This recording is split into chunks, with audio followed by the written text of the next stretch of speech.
Nato Morano. From McNeese State University at guard, number 26, Rosel Ellis.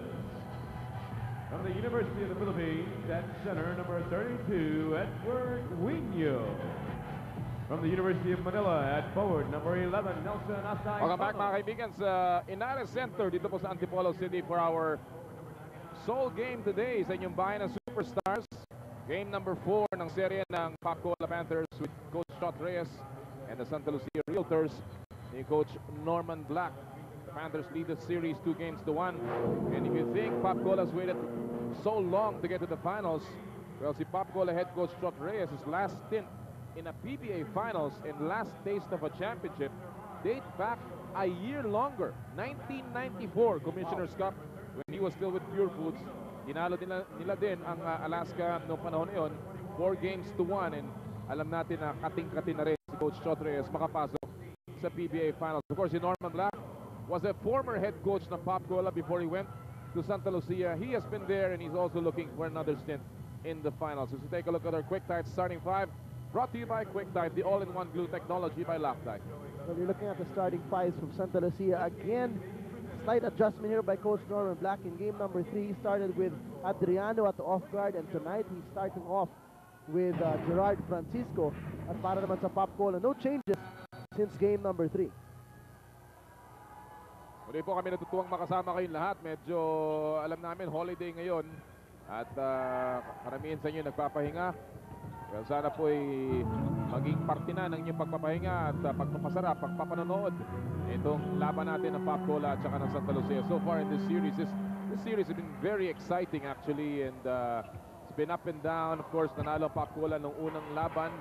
Pangalawang laban, starring Owens and Marlo Aquino, they won game number 2 at Santa Lucia to tie up the series. And then Paccola turning the tables around again in game number 3. Marano with his first shot. Couple of nice statistics going for Paccola, TJ. Alam mo, pag itong Paccola ay lumalamang ng 2-1 in the best of 5, they always kind of win going into or get into the finals. And that's, well, something that they obviously want. The only other time that Paccola took a 2-1 lead in a semifinals, they went on to reach the finals against Pure Foods back in '95. It's always nice to have history backing up what you want to do.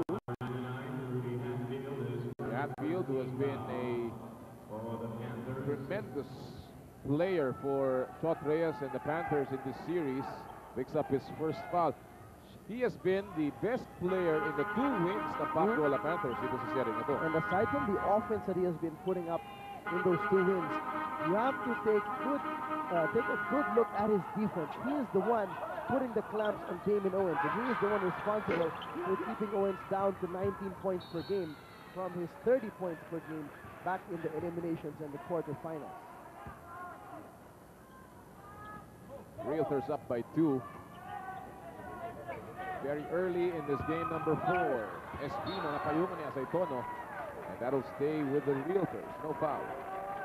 Quite interestingly, si Nelson Aceitono again starting here for the Panthers. Here in the semis, he has started in 1 game of the 3. That was in game number 3. Oh. That was basically the adjustment of Coach Sta Reyes because he got fed up of getting beat up on the board. You know, because he used to start with Antonio at the off guard. Now he's putting in Hatfield at the off guard, and Aceitono takes Hatfield's game to the small forward spot. Off a turnover, Damon Owens getting his first basket of the game. At yun ang sinasabi natin at pinag-usapan natin, TJ. Obviously, itong Santa Lucia, they cannot just parang play along with the Panthers. They've got to get momentum going for that. They've got to get the momentum. And Coach Norman Black really said it all. He wants energy on the court. He wants a lot more intensity and energy. And I will really not expect a lot of major changes in their game plan, as Coach Norman said himself, because there's nothing wrong with that. What's wrong with them is he needs more energy from them and to start playing as hard as they were back in the eliminations, where they were the running Realtors, running everybody down. And now it's a running Panthers. After a turnover, where the Realtors look like an amateur team, just bobbling that ball.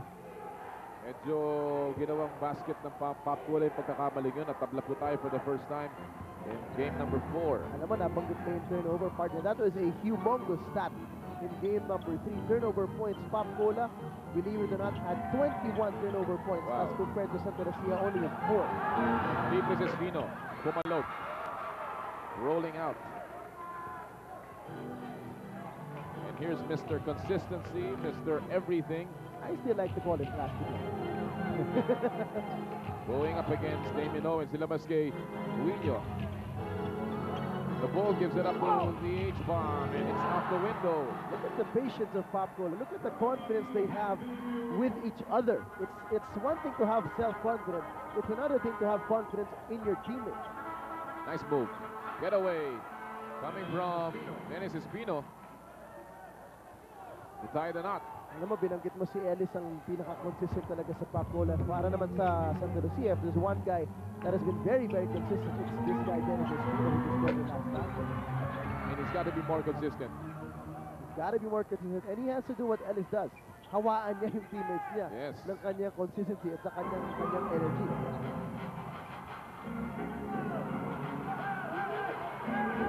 They turn their ball around at merong 3 seconds. 3 seconds violation na tinawag naman kay Marlo Aquino. At yun ay actually nasabi ng coaching staff ng Papcola, B-Boy Ravanes, Pinapaalala pa eh. Pinky Favis. We'll credit that 3-second call to the perimeter defense of the Panthers, not allowing that easy post empty pass. We have played nearly 5 minutes here in the first quarter. Ellis. Wala. Santa Lucia's only stint in the finals was last year. In their long history, ito po sa PBA, and they're hoping to get back. They had their best chance actually this conference dahil they even led the elimination round for a while. A bit of a soft pass there coming from Gerard Francisco. Medyo bukas na dun sa loob, pero malambot yung kanyang pasa. Shot clock down to 8 seconds. Anto na naman si Espino, mahina naman ngayon. Napunta ang bola kay Nelson Asaitono. Two white shirts in front of him. Wisely, he will slow things down. He wants isolation. Dapat kay Dennis. Tapik ang bola sa ilalim at nahugot na mula sa kanyang kamay. Nakuha ni Gerard Francisco. Medyo pinilit yun ni Nelson. Quickly, Asaitono's back on defense and he takes that siding down with him. Parang talagang toro, you know? Wala eh. Oo, talagang sinugod niya. When you see red, you attack. Well, Nelson Asaitono's contract is expiring this year and well, sabi nga nila, ito si Nelson talagang pag gustong ilagay sa kita yung kanyang gear eh, kaya-kaya. Oh, yes. I mean, I remember back in let's count it, 4 years. 97? He was so unstoppable that time. And that was when he was pretty much at his peak. From Nelson Asaitono, he was even a candidate for the MVP that year. In the meantime, Rosel Ellis getting another basket. He has 4 now in the ball game. Same numbers Owens. Tatanda ulit tayo sa 8. As we near the halfway mark of the first quarter. Mendoza short than that one. Here they come. The black shirts of the Panthers, who finished 9th in this conference last year. There's a foul. Referee Kalungkagin calling this one. At ang tatawagan si Gerard Francisco, his first, or Dennis Espino rather, will be called for a foul. As you take a look at this move, the Bull trying to lead the charge. Right now we are tied at 8.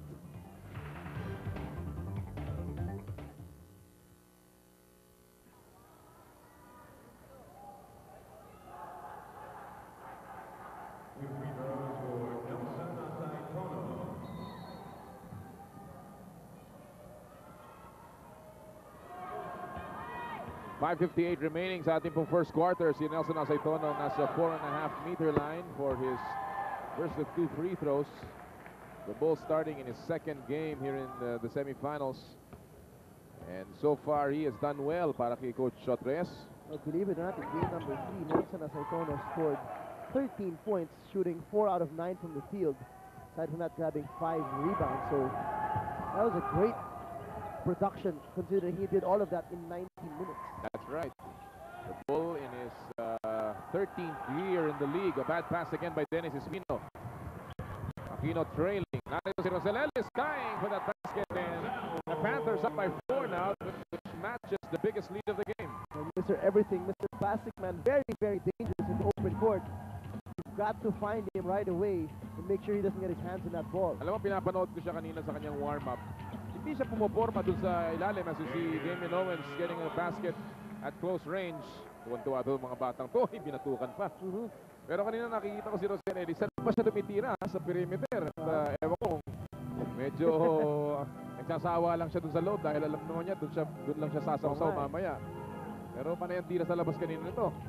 Siguro kung pahiyang lang. Oo. Shot clock is down to 6. Aba, sino ba to? Si Ski Jones? Ganun si Ski Jones, mga dalawang hakbang bago dun sa linya eh. Owens almost taken away yung bola sa kanya. Narito si Marlo Aquino. He goes up off the window to Suki. Sorry, missed there. Could have been an easy shot because Nelson just stood his ground, didn't even jump. Morano has done a good job. Oh, DJ, definitely. in the absence of Johnny Abarientos, another great pass from Morano, and Ellis will get a basket, another basket at close range. 8 points already for Rosel Ellis. Although si Johnny is in uniform, obviously si Morano has taken over this his spot, not only because he's injured, but because Morano is just playing so well. He has been playing well, and he's well deserved his playing time of an average of 29 minutes per game here in the semis, and he's been scoring 6.3 points per game. And surprisingly, what you saw earlier was only his first assist. That's it. Ito yung kanyang His first assist the whole series. nice pass inside from the point guard, Morano to Ellis, and then on the other side, it will be the other point guard, Paulo Mendoza, who's more of a shooter than really a passer, but in this particular instance, he sees Marlo Aquino, foul, counted. That slow-mo replay was brought to you by PLDT Caller ID, knows all calls. Pero tila hindi na kompleto ang 3-point play ni Marlo Aquino, pero nakuha nilang offensive rebound. Francisco left wide open. No. Partner, that's the shot they're going to have to make, because Yes. that is the shot that Pop Cola has been giving up this whole series. They double down on Marlu, they double down on Dennis. They're challenging the Realtors to make the outside shots. Ngayon, if you're the Realtors and you know that outside shot's not falling, why not take a couple of dribbles closer, take a mid-range shot, you don't have to take a three, or maybe even just take it all the way in the hole and start making some penetrations. If you don't get to penetrate all the way, you might even find a drop pass to your big man again. Alam mo, magandang punto yan as si Mendoza challenging everybody there. Alam mo, yung second guard or yung number 2 spot ng lineup nila, actually talagang kulang na kulang. Kristan has not scored in this series. Si Adriano is scoring 5.7 points a game, and Francisco only 5.7 points a game. Exactly. Those are the three guys na rino-rotate ni Coach Norman Black sa kanyang off-guard spot. But, you know, if he gets even more desperate, he might even dig deeper into his bench and resurrect man niya itong si Orquillas or maybe even Tangkay, who's actually not in uniform. So, if you resurrect Tangkay back in uniform, that's something else. Well, nakita natin kanina si Mike Orquillas. On the other hand, sa semifinals, yung number 2 position ng Pacola filled up by Aceitonos, averaging 6 points a game. Lastimosa is also averaging over 6 points a game. So, you know, these are two players who, and Will Antonio, of course.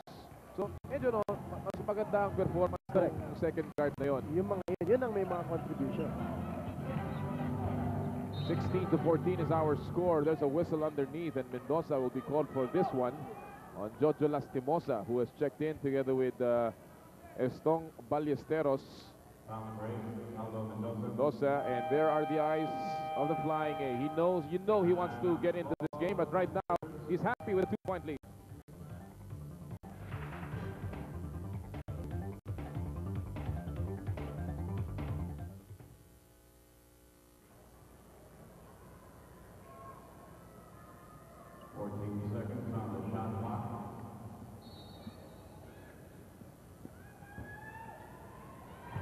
Welcome back mga kaibigan sa Inares Center sa lungsod ng Antipolo. New technology Motolite, mas pangmatagalan.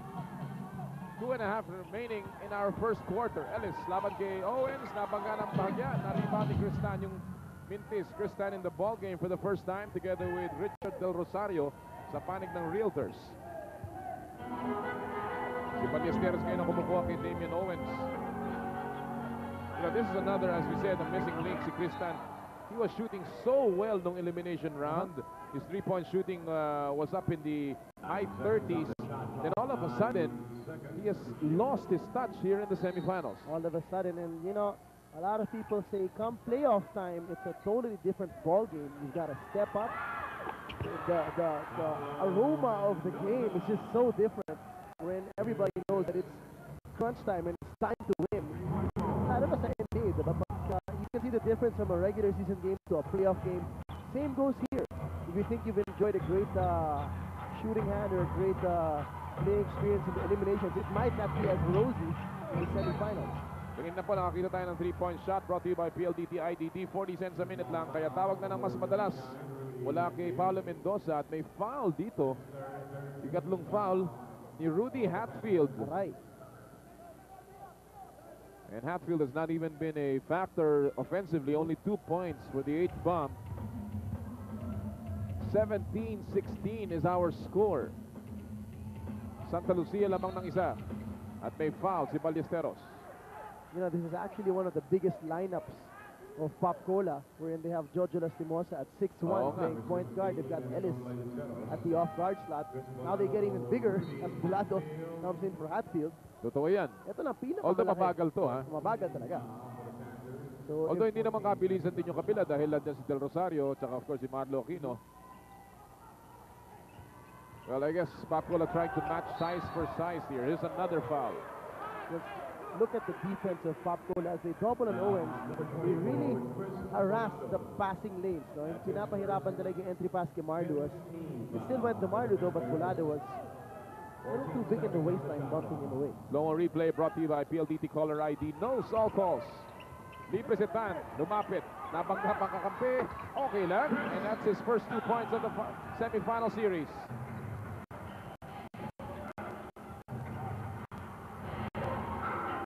Lamang ang Santa Lucia ng tatlo. Ballesteros sumahanap ng isolation. As we enter the 1-minute mark of the first quarter. Good defense by Cristan. Alam mo, ito talaga ang kagandahan kay Ballesteros. He's an in-between player. Not really a pure off-guard, not necessarily a pure shooting forward. And back in college, he was playing power forward. Oh. That's why he knows how to post up. Oops, muntik na maagaw yun. Ellis, sinagasan ng depensa. May foul, pasok pa. Pampihira yung tirang yun. Alahoy na eh. Alanganin na yung katawan niya. Halos nauna na yung katawan doon sa kamay, pero naipasok pa. Sabi siyo, plastic. Goma ang katawan niya. Goma, ayan. Baliin mo kahit saan. Okay lang. At dahil dyan sa tirang yan, please watch. Please watch the Millennium Miss Philippines Red Cross 2001 on December 5, 2001, alas 8 ng gabi at the Manila Hotel. For inquiries, please contact the National Headquarters of the Philippines, National Red Cross, Port Area, Manila, telephone number 527-8384 up to 94. Nataho kayo, ang ganda na segue ko. 19-0 ang ating puntalaan. Tumira si Cristan ng 3, wala. Ballesteros, sabi ni Ellis, pinisan mo. Pero sabi ni Ballesteros, wala tayong gwardya. Tandaanin natin. Here's Ellis trying to eat Owens' defense as a shot block pero may foul. Alam mo isang magandang mapupunan natin dito kay Ellis, no, sa laro niya. For a power forward, he's got a very nifty crossover dribble. Check it out. Right there, goes right by Owens with that nice crossover from left to right. And he's been using that weapon when he faces up his opponents at the post. And he's not intimidated by size. Owens is a bit bigger than him. Of course, Marlo is taller than him, but this guy from McNeese State, which produced the legendary Joe Dumars ng Detroit Pistons, has no problem handling the big men. Naman sa magandang number doon sa stats line na nakita mo kay Ellis is free throw shooting has gone up. He's shooting 76% from the foul line as compared to his counterpart, that's Owens. In the eliminations, he was shooting 60% from the foul line. In the semis, believe it or not, it's gone down to 38%. Grabe. Ouch. 7 seconds to shoot. Tumira si Owens ng 3. Another 3-point shot brought to you by PLDT IDD. 40 cents a minute lang. Kaya tawag na mas madalas. Ellis desperation. Almost there. And it's another close one and a classic in the making as the Realtors hang on to a 1-point lead after the first 12 minutes of action of game number 4.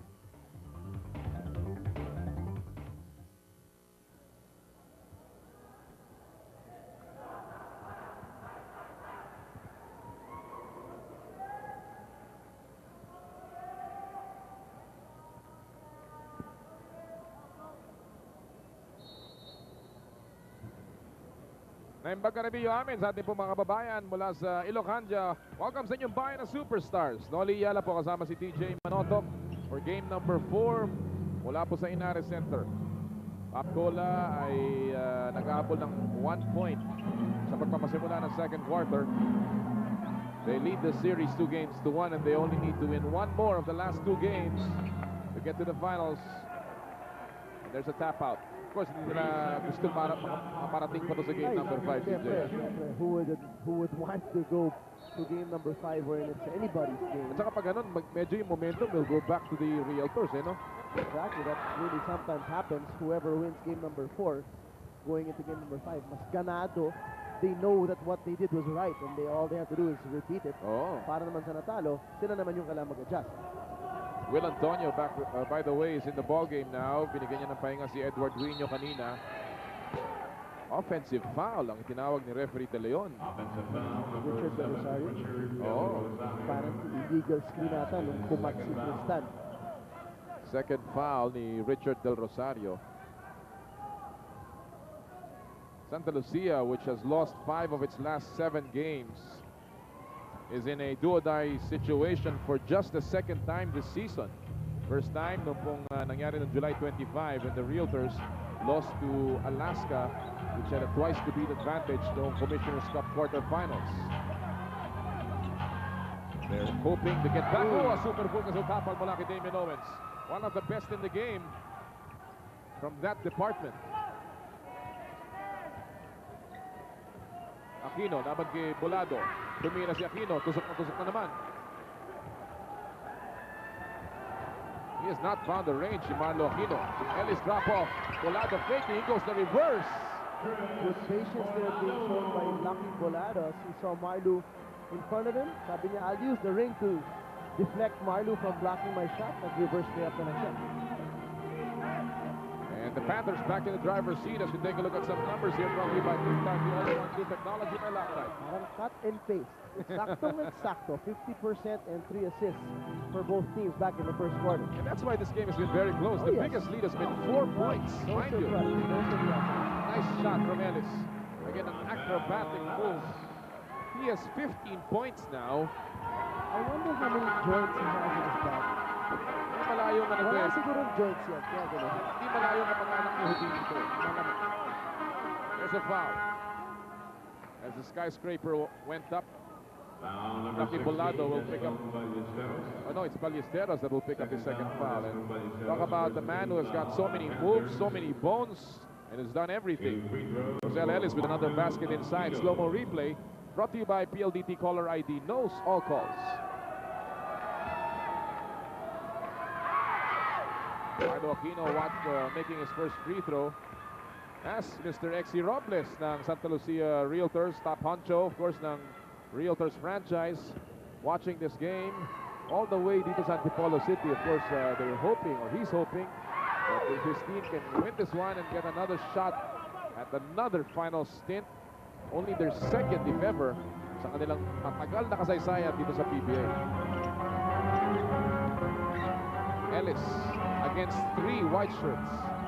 Bolado, balik kay Ellis. Marlo is on top of him. Look at the way he moves. Wow. This is that one. Puts it up again.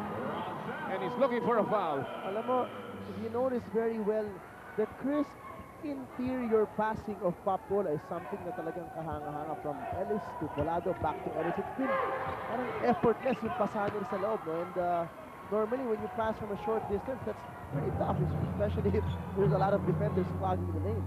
At alam mo, marami nagsasabi dito kay Ellis, hindi nila akalain marami pang ibubugayin. He is showing it here in the semis. Alam mo, isa na ako. Nung eliminations at saka quarters, akala mo ganun na yung laro niya eh. Yung puro poste, puro loob, walang saksak. Pero all of a sudden, his game has changed. His focus has just been perfect. And his intensity contagious. He has just stepped up, partner. And I was honestly a non-believer. I never thought this import would Bring them all the way to this point. Exactly, because Yes. if you look at his stats from the start, he was not the most prolific scorer. If you look at him talent-wise, he was not the most talented amongst all the other imports. Here, look at this. And Look here at he this. is draining a 3 as I'm talking about him. Okay, I'll keep quiet now. That is his first 3-point shot brought to you by PLDT IDD. 40 cents a minute lang. Kaya tawag na mas madalas in the semifinals and his first in the entire Governor's Cup Conference. Astimosa goes around the defense and Pacbola is red hot here. And Norman Black is so upset that he's just pacing the floor and fuming here as they trail by 8 all of a sudden behind the rampaging Panthers. 8:28 remaining. The Realtors will have to make the adjustment as this is going to be a 30-second timeout requested by Norman Black. Here's the turnover. At si Lastimosa, hahamunin si Cristan. Everybody's there, pero no defense. At doon galit na galit si Norman Black. Exactly. And again, I'm sure Coach Norman Black is barking away energy. We need energy and intensity on the court. It's not what you're doing is wrong. You've got to do it harder with a lot more effort. Well, it's time to grab that ice-cold San Mig Light. Only 13 pesos at a store near you. San Mig Light, full beer flavor, same beer alcohol, but it's less filling. Yung malapit na laban biglang bumuka dahil po dito sa malaking pag-arangkada ng koponan ng Pacbola. Up by 8 at the moment. Kaya napilitan tumawag ng 30-second timeout si Coach Norman Black. Well, ayaw rin niyang pabayaan yung momentum ng Kailangan Panthers na tumuloy-tuloy. No? Sometimes coaches really call that timeout to break that momentum shift. Espino's back in the game and he misses that layup. Here comes Ellis again. Here comes Ellis again. Don Belpelano, by the way, is also in the game now. And this big lineup of Pacbola has matched well against Santa Lucia. Of course, nandiyan na si Will Antonio replacing kanina si Wino. Lastimosa ably playing point here. Bolado goes inside. May have traveled. Yes, he did. He got away with one earlier as he got that pass when he was trading down. Medyo umangal nga in Santa Lucia, but finally it caught up with him.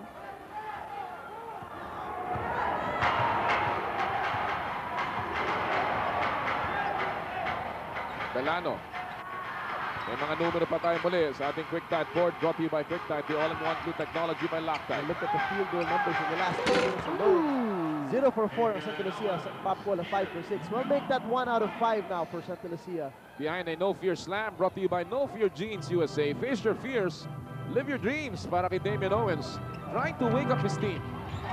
Lastimosa, nagkawintang-wintang ang dribble. Kanto si Will Antonio and another basket from the corner. That was a 3-point shot brought to you by PLDT IDD. 40 cents a minute lang. Kaya tawag na ng mas madalas. And Norman Black is reacting at every shot here. Well, ang problema naman sa Santa Lucia and Pacbola is really beginning to hum from the outside. Yes. Belano, babawiin sana. Nakuha ni Owens. Nakapukol ng dalawa. 13 puntos para kay Owens. 20 na si Ellis. Pero aside from Owens, it's only been Mendoza who's been helping out here with 7 points. Aquino has only scored 4 points. Espino only 2. The big man, inside attack of Santa Lucia has yet to become a factor in this game. That's, of course, because Pacbola, as we mentioned, always double teams down in the post. And it's the outside shots for Santa Lucia that's going to be open for them. It's a matter of them hitting them consistently. Couple of players coming in again. Si Marlo Aquino at si Cristan bumalik sa laro. Si Jumbo Bolado naman binigyan ng pahinga. At si Wino balik sa laban. 7 puntos ang abante ng Panthers. Trying to wrap things up here in this series and hoping to book themselves a ticket against early finalist San Miguel Beermen. Wino. Bumangat. Wala. Offensive rebound at nabitawan ni Ballesteros. Narito ngayon si Owens. Agad nilapitan. Papasok po tayo ng 6 na minuto sa ating ikalawang yugto. The isolated Espino. There's the double team. Plan. 7 seconds of shot clock. Nice line. Nice shot. That's what I was talking about earlier. If you're not very comfortable shooting a 3, and you know you're not stroking it well, take a few dribbles, bring it in, take that pull-up jumper, and exactly what Tristan did. 4 points in the game for Tristan. Big improvement from his last 3 games here in the semis. Nasa gitna si Ballesteros, nabitawan na naman ang bola. Dalawang pagkakawalan sa kanya na yung bola, no? Tan from 3-point range, and now he's feeling it. The shot was brought to you by PLDT 47 minutes lang. Kaya tawag na mas madalas. It always happens when we mention their names. Yeah. We mentioned Tristan was scoreless in the series. Now he's scored in 7 points. Wala pa tayong halftime. And he's shooting well. Pinato na lamang ni Ellis. Aba, kung pumasok yun, talaga namang mag-celebrate dito Pakula, pero instead there's a foul by Ballesteros. And now the momentum is slowly shifting as Tristan tries to elevate his game as well as the bench scoring. Gets his 7th point off the bench, and Sta Lucia is back in the game.